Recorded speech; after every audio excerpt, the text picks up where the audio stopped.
Esquisse. Ouais, c'est machin libéré. Que tu peux faire un truc là. Ouais. Ouais, mais cherche. Là, là. Là, il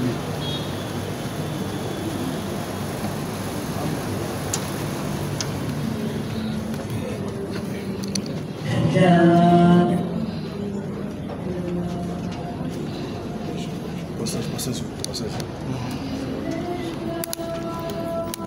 Tokenda. Bolo mwana bucha no boss. Papa. Keba.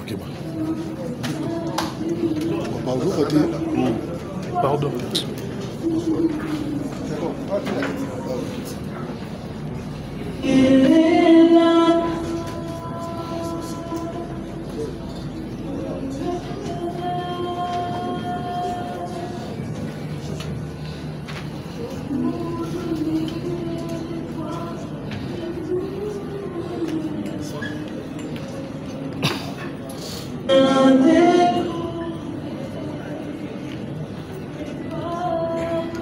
Tété.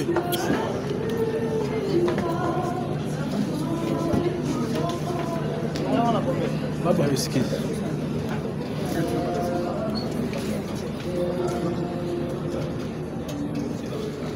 Est-ce que Liwa il faut aller le prophétie, to chroniqueur, to journaliste, c'est naturel. Demain après-demain je vais mourir. Les prophètes ils vont mourir. Ça va immortalité. Est-ce que son lobby Papingando dans quelques jours ils ont prophétie. C'est naturel que tout le monde doit mourir. Ils ont prophétie. Non, c'est dit n'importe quoi. Papa chéri déjà pris. Biso Vandaranaï. Ça ne sert pas parce que les mauvaises langues vont encore interpréter. Moi, je commence à être trop réservé par rapport à ma micro Nabino. Quelque chose qui est logique, qui est normal, quelque chose qui est vrai, qui est réel, ça sera mal interprété. Et surtout avec les pages. Ça va choquer les gens. Répercussions dans le monde. Nous sommes pour gagner de l'argent dans le nombre de vues. Il y a YouTube. Alors je commence à être réservé. Peut-être à la longue, nous avons décidé que YouTube on a ça la honte. Bref, les Congolais arrêtons d'être naïfs.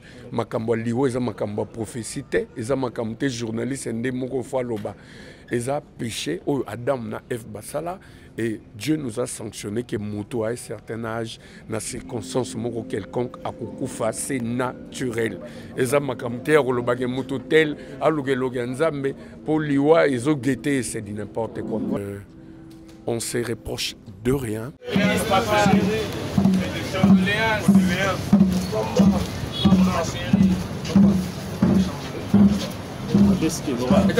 Esquisse. Ouais, c'est machin libéré. Que tu peux faire un truc là. Ouais, mais cherche. Là, il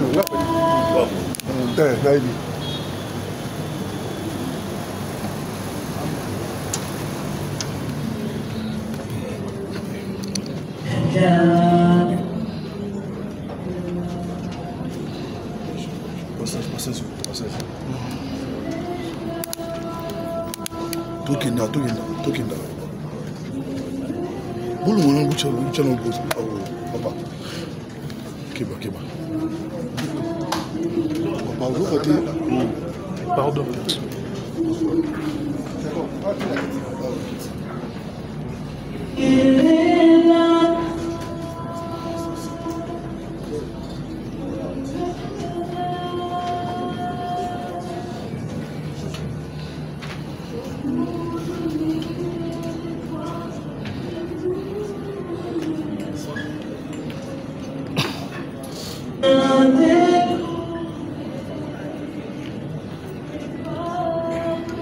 Tété.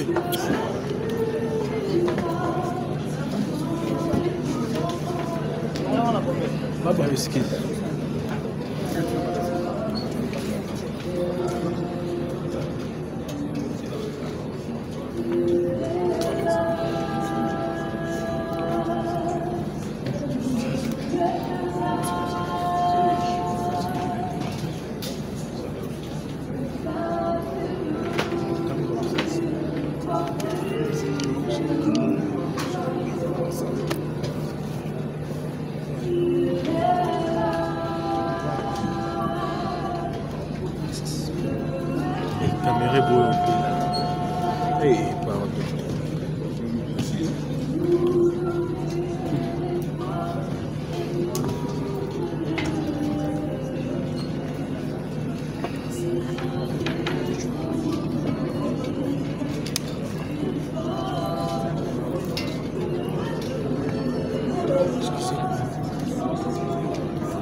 Spécial.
Papa na yo, papa nanga, monisanga loboko na yo. Naipa na yo, mosantu yo, monisanga loboko na yo. Zambalolo yo, azo sale,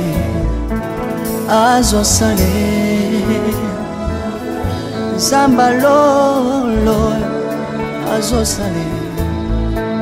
azo sale,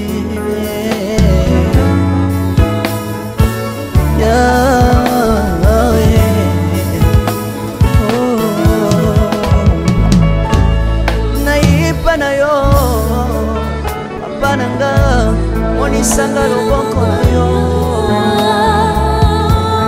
Naipa na yo, mosantu yo, monisanga loboko na Zambalolo yo, azo sale,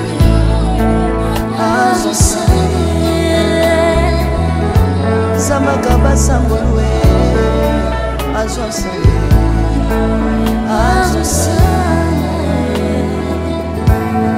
Salilanga Yesu, Yesu, Salilanga Yesu, Yesu.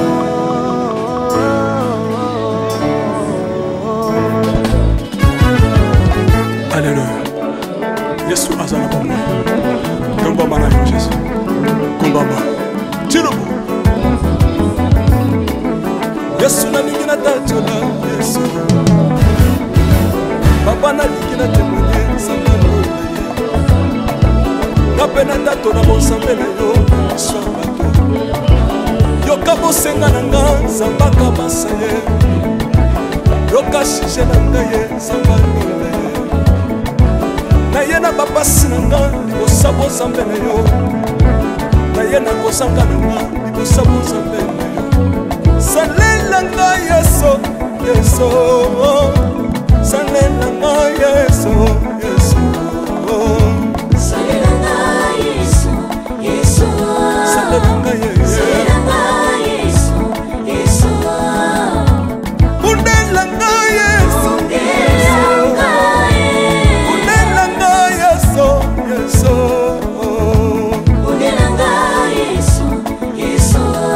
monelanga yoyo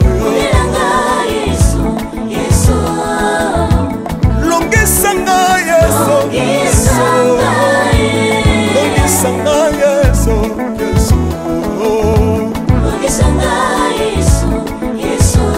longisanga yoyo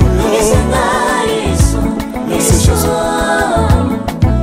nalebi bya bisengasenga nzanga londe nalebi bya pesanga kabelanga bisengasenga yesi moko nini ye bato bakolia mpe na nsima na ngai yesi moko nini ye bato bakolata mpe na nsima na ngai yesi moko nini ye bato bakovanda mpe na nsima na ngai nalebi bya bisengasenga nzanga londe ye lokotanga yeso yeso lokotanga yeso yeso lokotanga Jésus kotika ngai te lokotanga yoyo tombolanga yeso tombolanga yeso yeso tombolanga yoyo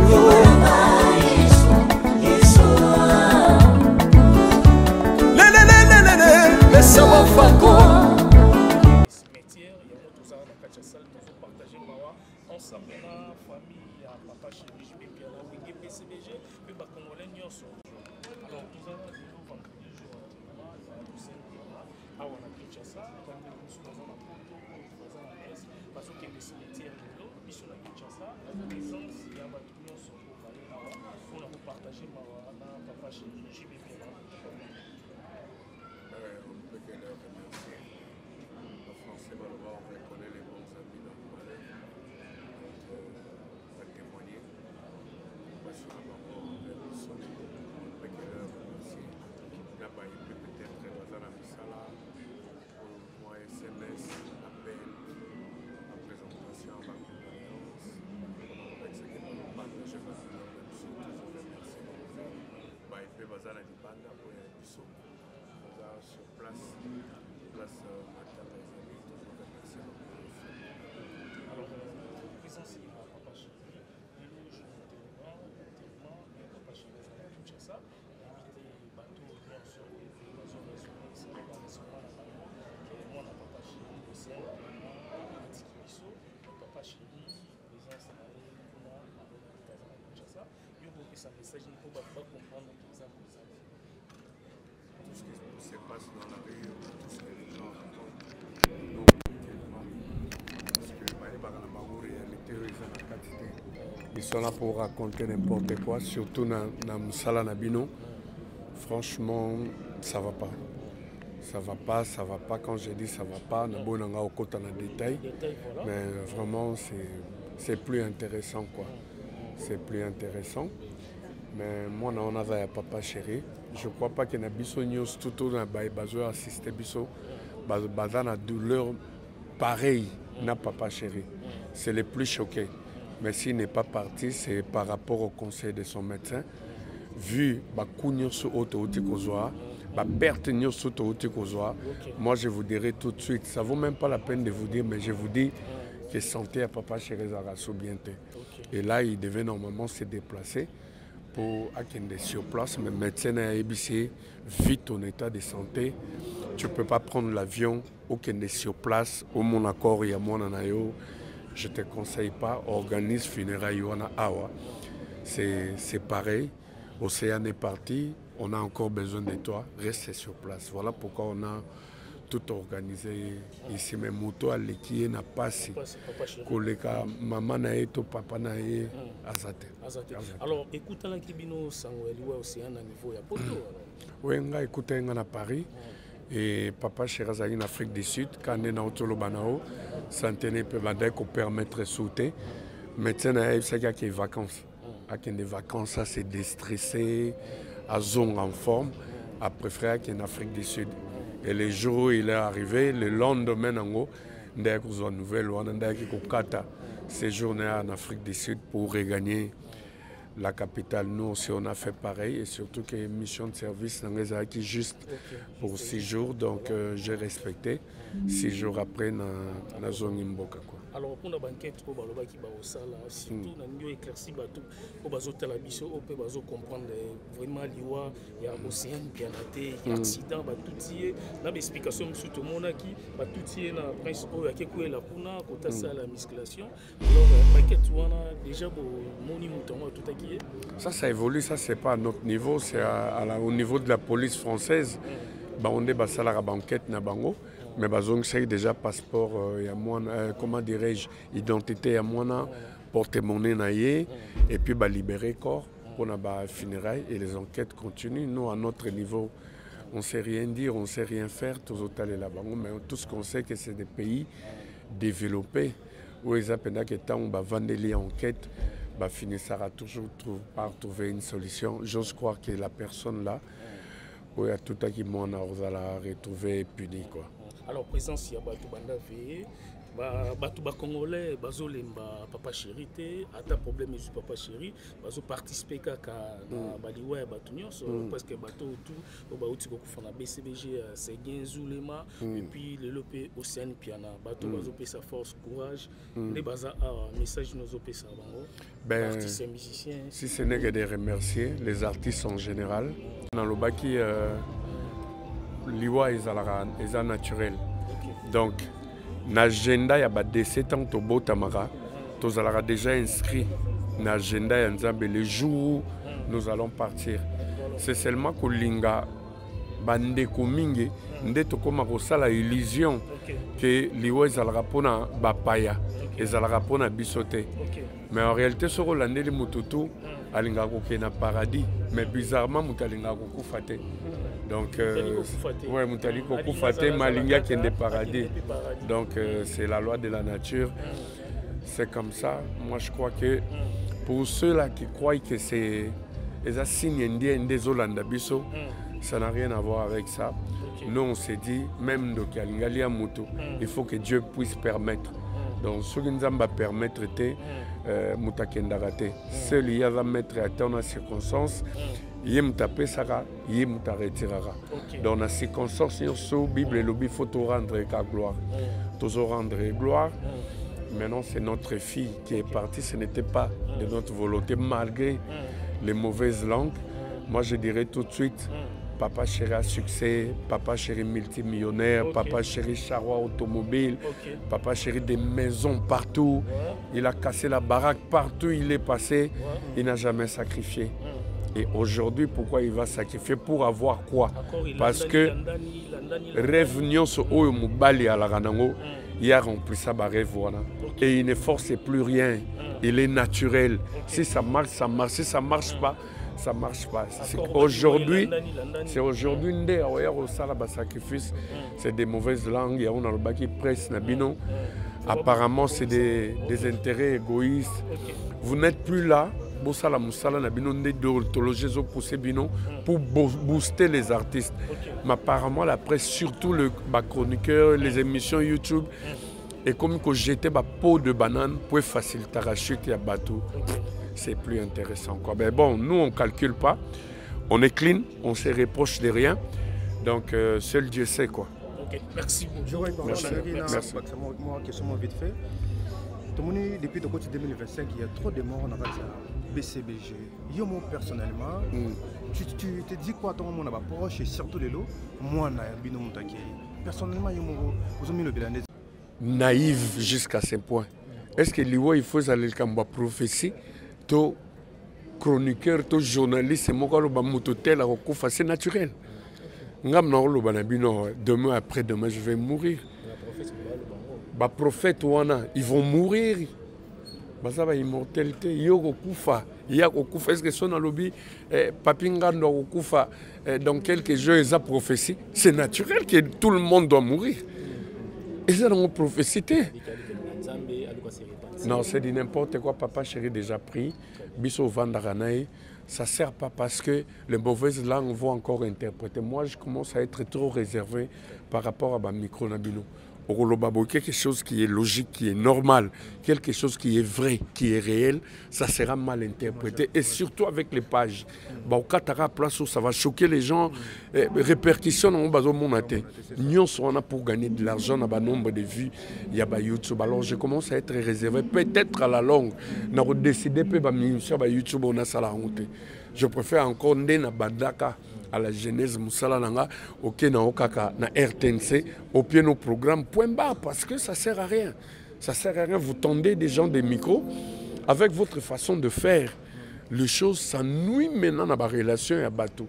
Donc ça devient compliqué. Donc bref, dans Makambo Liwa, les Congolais arrêtons d'être naïfs. Makambo Liwa, ils ont Makambo prophétie, ils ont Makambo journaliste, ils ont Moko Faloba.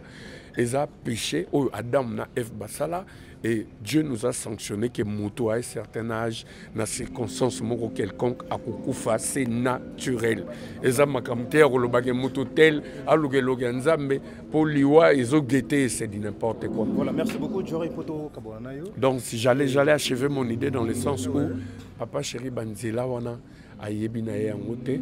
Donc, ayebi angote, chez nous, on prie. Donc, on se reproche de rien. Non, c'est du n'importe quoi. C'est du n'importe quoi ça.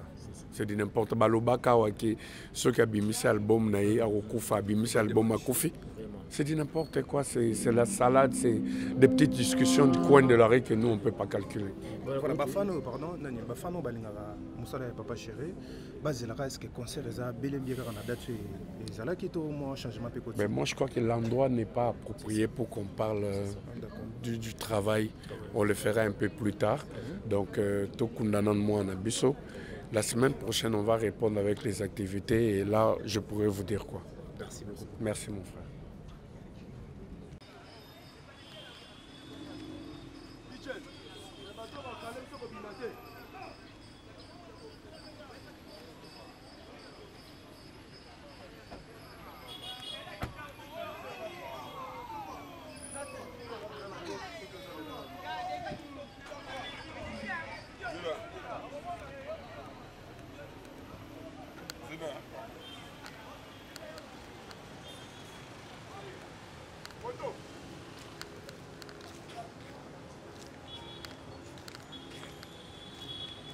Bonjour.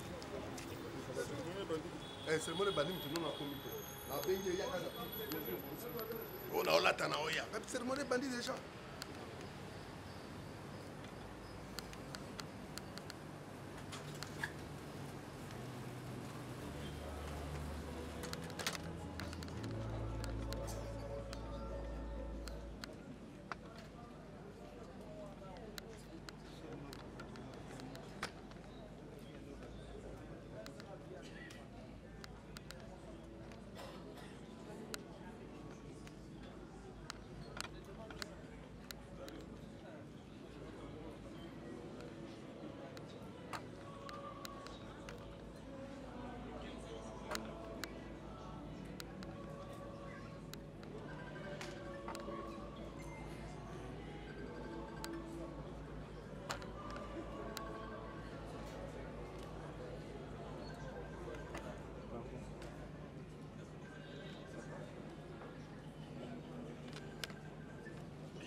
Isotobelemi Kolukayo Uakepa Yosani Zambelama Naleleleli Yoli Nakomenga Kayo Oya Kotosue Isamani Balise Manama Bakuna Mando Beso Sabe Kokitsa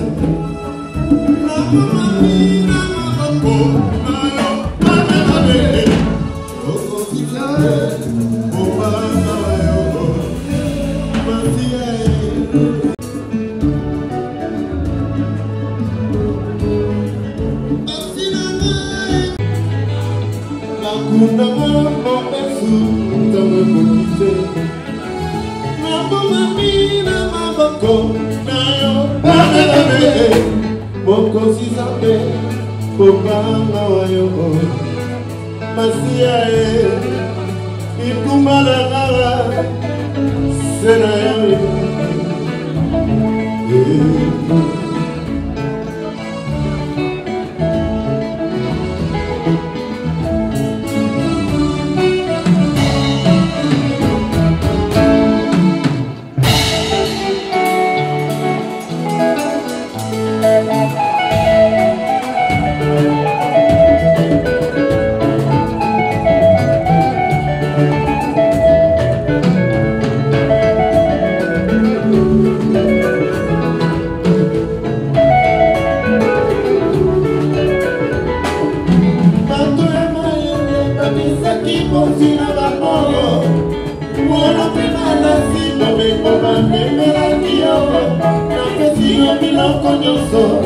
Kamata se montema, itanangia mwana yalonda, okokisi mabota, kono, zambe na kone kolikiti, abokotina yoe, yokama moteli, yamokokisa milaka, kono basmotole, akansele zigiye, alolinga inde masia, kai moteli mosoro, nakosala mpe asuka, kono.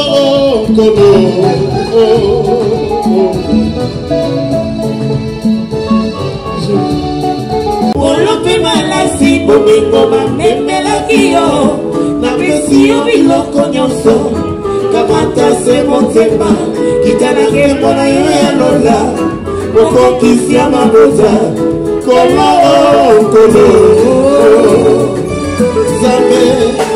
zambe nanga, iti ekokotina yo, yoka mabondeli, yo mokokisa bilaka, kololo basoki yote, luka zambe mosusu, nakatia butu na moni mokonzi afandi na motoye, akansele zigiye, imoteli mosoko, nakosala mpe asuka, kolo. Yolele oh Jésus, yambe libere. Yolele oh Jésus, koleka Yesu. Yolele oh Jésus, yambe libere. Makomi kobanga Yesu, yakala Yesu. Yolele oh Jésus, yambe libere.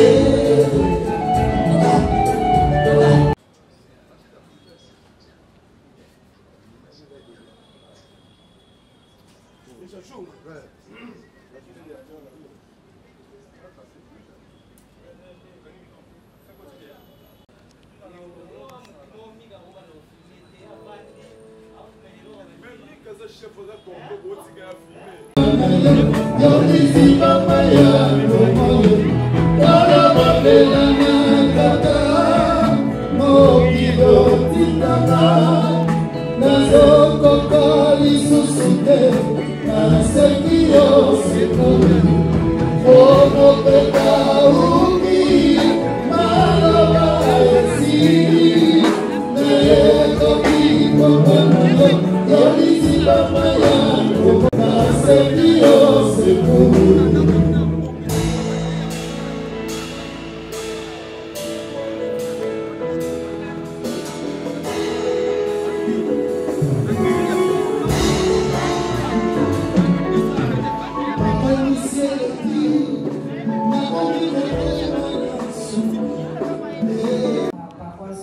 Saint-Étienne.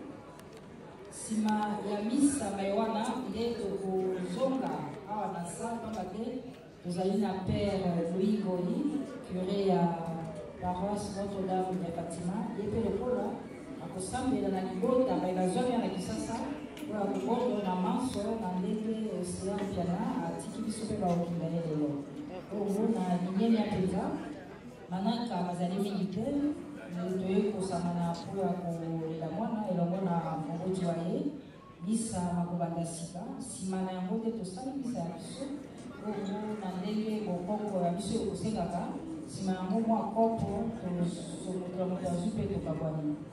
Frères et sœurs, à vos titres et qualités, nous vous saluons et vous remercions de votre présence à ces lieux au nom de l'artiste et musicien Jean-Bédel Piana. En tout cas, nous vous remercions de votre présence en ces lieux à l'occasion de cette veillée mortuaire, mais aussi ce deuil qui est organisé en hommage, en mémoire de Océane Piana, fille de J.B. Piana, Papa Chéri. Pour l'heure, frères et sœurs, nous allons suivre en direct depuis Paris la messe de suffrage qui est en train d'être célébrée à l'instant en hommage, en mémoire de Océane. Donc nous allons d'abord suivre cette messe-là en direct et juste après cette messe qui va nous conduire jusqu'à l'inhumation de l'enfant, nous reviendrons à nouveau, cette fois-ci en physique, pour une messe qui va être célébrée ici, en ce lieu, toujours en hommage, en mémoire de Océane Piana, par le père Wingoli, je le dis, curé de la paroisse Notre-Dame de Fatima. Et juste après, il y aura un bain de consolation, bien sûr, en mémoire de l'enfant qui nous a quittés de la manière tous vous connaissez. Et cela va se passer dans un recueillement le plus recommandé. Donc, nous vous invitons, frères et sœurs, à vos titres et qualités, de suivre maintenant en direct la messe qui est en train d'être célébrée depuis Paris. Et déjà, comme vous voyez dans les images, le corbillard est déjà devant la paroisse et dans quelques minutes, si tout va bien, la messe va commencer. Comme on l'a dit, ça se passe à Noisy-le-Sec, à l'église Saint-Étienne, allée des Peupliers. Donc on est déjà en direct. Nos amis, nos confrères de Paris ont fait en sorte que nous puissions vivre en direct cette messe pour rendre un dernier hommage à notre enfant Océane. Donc on va suivre ça dans un recueillement le plus total, donc nous le demandons par respect au père qui a perdu son enfant, mais aussi par respect aux morts que nous avons toujours l'habitude de le faire dans ces pareilles circonstances. Donc on va tous être scotchés sur le petit écran où nous aurons en direct tous les grands événements, la messe, mais aussi l'inhumation des océans. Merci à vous tous.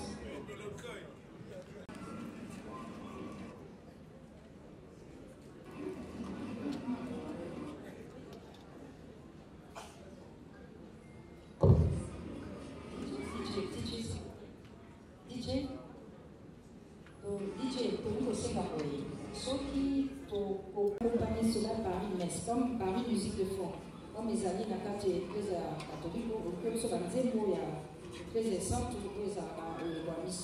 Il y a des choses de yoga. DJ, c'est bon?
papa nanga monisanga loboko na yo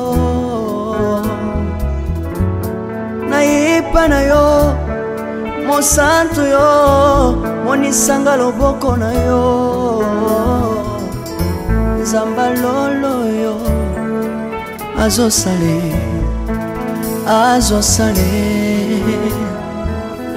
nzamba lolo azosale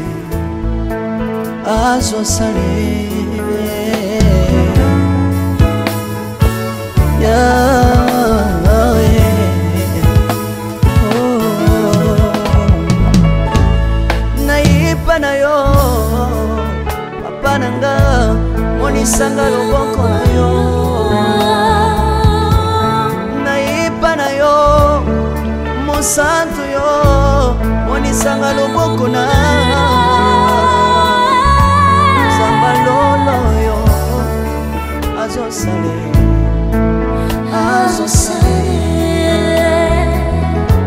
Samaka basangolwe azosale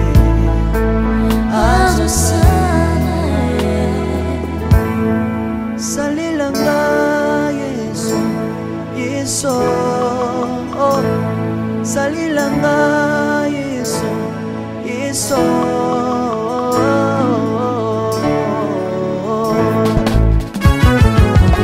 Alléluia.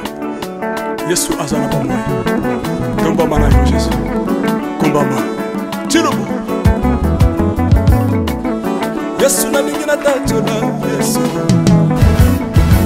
Papa na lingina temoye sangalo na ye. Kapena tato na bonsambe na yo iswabato. Yoka bosenga nanga zambaka basaye.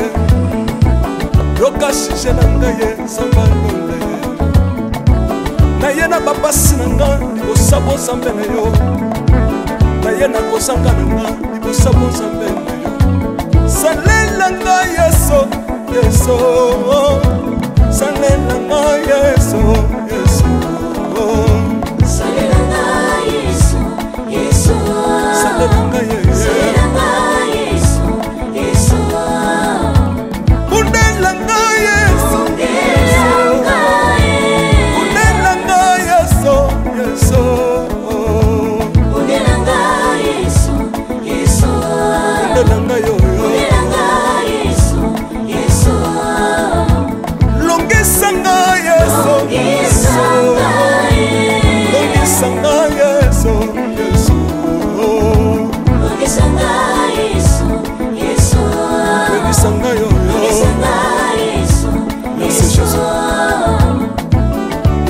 Bisenga senga nzamalo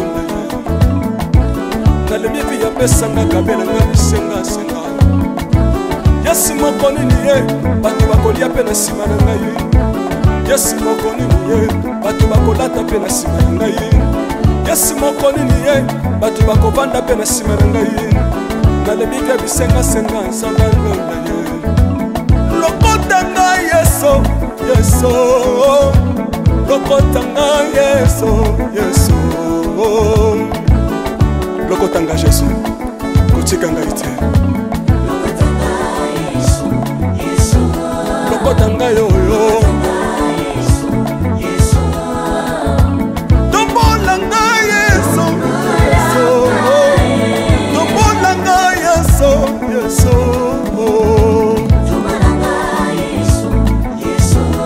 Tombolanga yoyo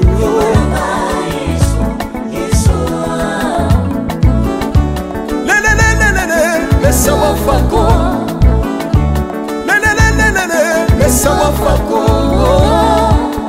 watitishina nsambi watenzelela watitishina nsambi watenzelela Yesu lesamukatanga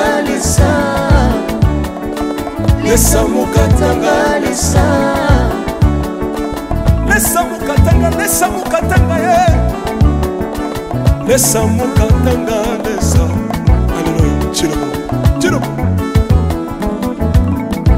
soki nazoyemba opekisanga te oyebi te bisika nzambe alokotanga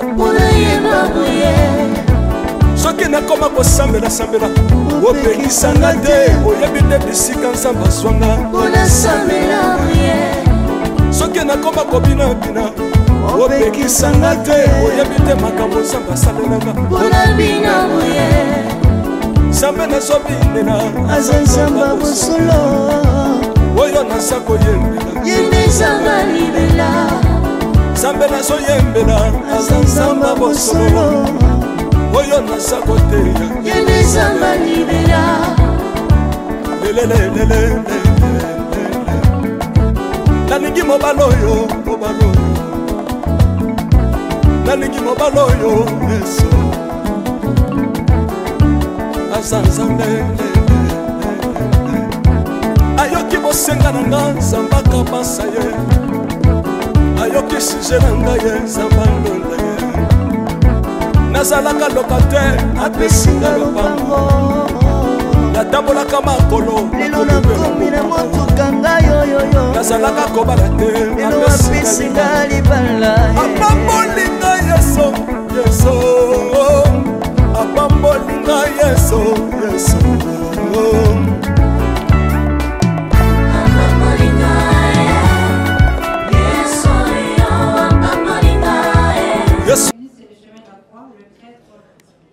célébrer sa messe parce que le chemin de la croix toujours cet après-midi.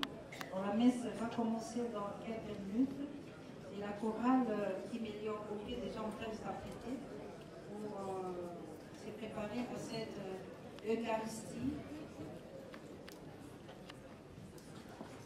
Cette Eucharistie qui sera célébrée par le Père Louis Goy en hommage, en mémoire des Missa.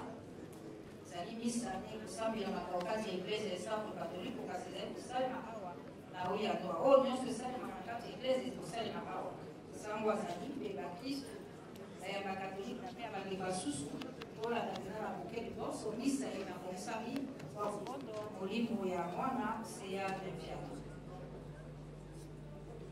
sima misa kwa kati ya misa maloba ikopesa na libota na moboti akuzwa maloba toka kopesa moto azwa maloba na kombo na ye e la misa etolobi tekolukamona ndenge tokusaka ntango yesu la chorale.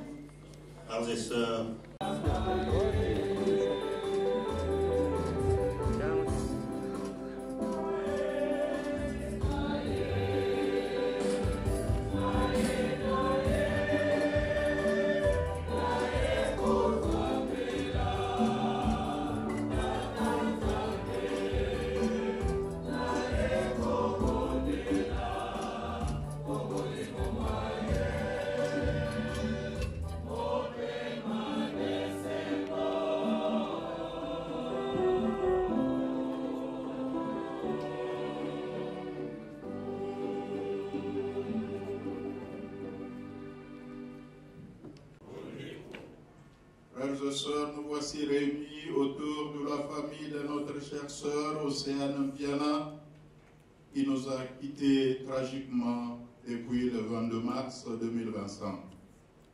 Par notre présence ici, nous voulons partager la douleur de sa famille jusqu'au jour où il a appelé auprès de lui. C'est lui qui a donné, c'est lui qui a repris, que son nom soit loué et glorifié à jamais. Nous sommes là aussi pour dire merci à notre sœur Océane pour tout ce qu'elle a été pour nous, pour tout le bien que nous avons pu bénéficier d'elle.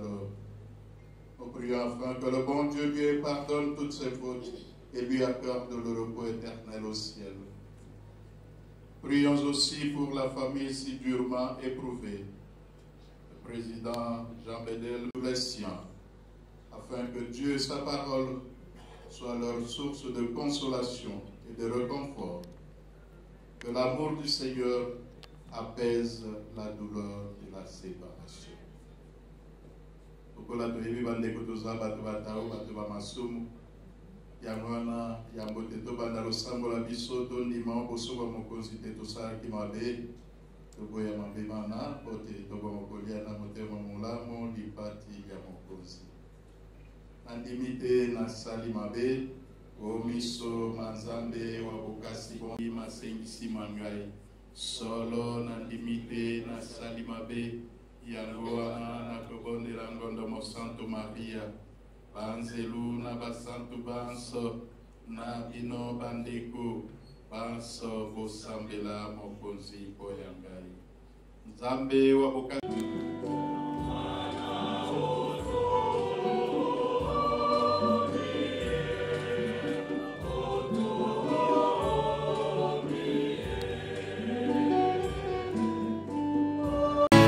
Mama, Yves Ipa. Love is crazy, love is funny. Yasika na misunga eyaka toujours na ba solution. Toye pona kosunga bino. Yo mutoza na ba maladie oyo ba mindele ba ko traiter te na poto. Ovandi na Amérique, ovandi na Afrique, diaspora esika nyonso zali na Europe. Toye na solution. Benga ba médecin na biso en ligne na ba numéro oyo ezali ko apparaître na écran na yo. Benga bango ba consulter yo. Kisi nyonso olingi ba komela yo ba kokomela yo. Par exemple, toza na ba maladie moko ba mindele ba ko traiter te. Toza na ba antibiotiques, toza na ngo besoin na banzoto. Benga médecin na biso en ligne. Ce qu'on a la maladie ou etungi sakao des fois ba médecin en famille ba koko komelote peut-être ba JP ba solution na ngote a on a mis sunga tozo libino solution o bengi ba médecin na biso en ligne ba consulter yo pe ba komelo ba kisi toko tindelo bipa nyonso yo pesa meli diaspora bisika nyonso zali na Amérique na Afrique na Europe toko tindelo ba kisi na ozongo en bonne et due forme misunga eye pona ko sunga bino ngai papa Louis Nyongo Mbangi na belaki pendant longtemps na lokaki solution na ba examen epai na ba centre médicaux mingi na ba centre hospitalier mingi solution za la kiti ba bana ko pesa ba kisi wana e bana suko bakisa ngai pasi na nzoto pe ko vingisa ngai lisusu et salama yi que na ko za contact moko en ligne et na tanga ki titre na mo za ki misunga docteur en ligne réellement zo ki numéro na bengengo na zo ba médecin na ba consulter kinga en ligne ba consulter nga en ligne ba pesa nga ba directive ni na Holanda et puis tant après ba tilinga ba kisi wana na meli lelo ngai yo na telemi na komi ko tambola na komi ko solola o ba twa seka kinga ba o ya okufa mingi ba ko to ko akufi déjà to ko ngolela ye mais ba lela inga te nzamba sali à travers misunga docteur en ligne ngai yo na solola bino na ko pomba yo nga mokote et sekele na yeso pe bino yango ko bolo na pensela na ngai faire la mama nazala na felonde na mitungisamaki na maladi dibumu pasi na makolo pasi badokter a na felonde basalaki nga baexamen bapesi bakisi bandeki kosimba kaka te ti naye kozwa numero ya docteur en ligne nabengi bango na explike bango kana nga batali ndenge na explikaki bango basali bango moko badiagnostic ti bayi kopesa nga bakisi bakomi bakisi bayi bakisi oyo ekosunga yo batindeli nga bakisi yango mpe na poste nazwi yango na meli na miyoki mpe bie bandeko ngai naninga sunga mpe bino soki yo kozomona maladi no bazozela ngo solution te biso mosusu baafricain bamaladi na biso esengaka te badokter oyo bayebi vraimen culture na biso makambo na biso na banzoto na biso omoi batraite na misunga vraimen ezoleka kitoko lobiko ezali diaspora congolais nyonso na mboka oyo ozali mpona oyo etalisa te na yo contacte misunga docteur aline nde ozwi solution maison awa toza chez Maman Nicole Malonga. Yaka. Esa na poto ne yebite. Yaka tokisina metro chateau ngutia da kayau. Kayau awa. Uzomona kimbondo. Oh la. Paris. Jela na oyeba asaka mon ndazabo asaka so mina bila metro. Papa tabu kolo boya takota kutamsanga. Bisa tani ngaba ba mingi. Tanga. Awa toza. Awa nini? Awa toza. Awa. Yaka soni na place Tokoti. Asama na mboka Maman Nicole Malonga. Vous êtes devant Nicole Malonga. Awa toza, c'est-à-dire awa toza la magasin. Awa toza au boyo partout dans le monde. Nicole Malonga. Awa toza, maman awa toza devant vous. Toza na Château Rouge sur la rue Custine numéro 3. Awa naza na produit spécial, ma produit oyo elongolaka attache. Tozolobela makambo matampo ba mama ba bébé belé ba mama bazo tambola kana ba poudre na ba fond de teint Nicole Malonga awa toza awa na château binaye pona kolongola matampo ba mama banduka ba mama oyo bazana besoin osala taille pona kokita mabumu ba mama oyo bazana besoin ya kosala ba forme kalinga azala na tolo munene alingi azala na sima munene ba hanche munene mipende munene Maman Nicole Malonga awa toza ndeka boyebi depuis 2007 na teka ba produit ya ko grossir ba fait sein mollet hanche voilà oye vingisa awa tula vimba non yo je monate oyo eloko moto eloko evanisaka mabala eza mpona mibali ça grandit dimension olingi soki omoni ekoki kosuki wana sino ekopasuka nakotela nakobongisa ezotraite telema vraiment nga mona aza victime na meki yango oyo bazobengai na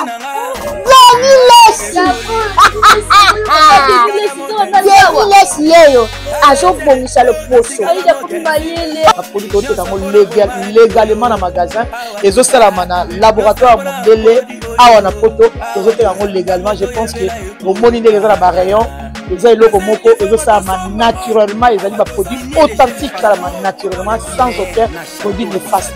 Voilà. Nicole Malonga akosa bino te ye moto abanda makambo kala awa toza oya te nango Nicole Malonga